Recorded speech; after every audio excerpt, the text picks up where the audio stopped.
As the Trump administration intensifies its efforts to curb illegal immigration, attempts to cross the U.S. border with Mexico continue. On Wednesday, a CBS News crew witnessed one of those attempts as a man in a raft attempted to smuggle two people into the U.S. Their crossing near Roma, Texas, was less than 100 yards from a port of entry where dozens of armed agents are stationed. Our David Begnaud was there and has the story. Elaine, on another sweltering day here along the border, we had come to do a story about people getting letters regarding the border wall that the president wants to build in this area. And we had come to this lookout point where you can stand here and look at Mexico. It's beautiful here. It's a wildlife area. You see the Rio Grande River. So the camera crew was standing right here in this spot where I am right now. My producer and I had gotten in a vehicle and we drove across that international bridge into Mexico. We made two right turns, hooked a right, and the second right came right down that road there, the gravel road where you see into the park. Right?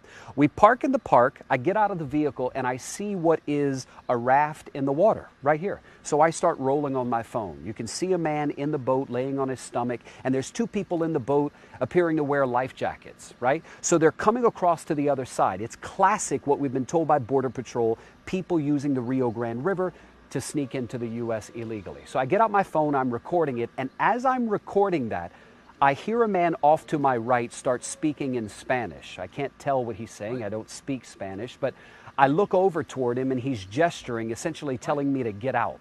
He ends up saying to my producer and I, "It's not safe here and you need to go." We ended up leaving the area. Within about 10 minutes, we were back on the U.S. side. The man who was paddling actually walked across. That's how shallow it is there in the river. He was able to walk back onto the other side. He gave us the middle finger and faded off into the tree line. This highlights an ongoing issue that Border Patrol has been talking about. The Rio Grande River, people just swim, they walk across, they come across easily. But what was surprising for us to see is that this happened in broad daylight about 100 yards from that international bridge, where there are dozens of Customs and Border Protection officers. It's the people in the blue uniform who actually process the vehicles coming from Mexico onto the U.S. side. Now, granted, they're focused on the vehicles. We did see two blue uniformed officers standing on the bridge, checking people as they walked across the bridge into the U.S., but presumably they didn't see what was going on. I'll tell you what else I've confirmed.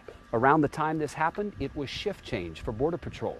And a source within the agency tells us the smugglers, they know exactly what time to do this type of activity here on the river. And the guy who threatened us, and I'll tell you, we were scared. It was ominous to listen to him, and he clearly was letting us know that it was time to get out. He had a walkie-talkie in his hand, and he was communicating with the guy who was in the raft. We could hear the guy in the raft talking back to him, and they were telling us to get out of the area. That guy is called a scout. He scouts, he watches, and he lets the smuggler know how to get the people onto the other side. This is an example of why the Trump administration has been pushing for a border wall. It's one reason why they want to try and put the wall through here, this area of Roma, Texas, in Starr County, where we are. There is no wall through here. Residents who we've talked to say they need more Border Patrol officers, more cameras, more blimps, and more modern technology to try and detect the people who are crossing. But Elaine, I'll tell you, you don't need much modern technology to see what we saw today. It was clear, it was evident, and it happened quickly. The guy got them onto this side, they ran off into the woods, and from what we could tell, Border Patrol never found them.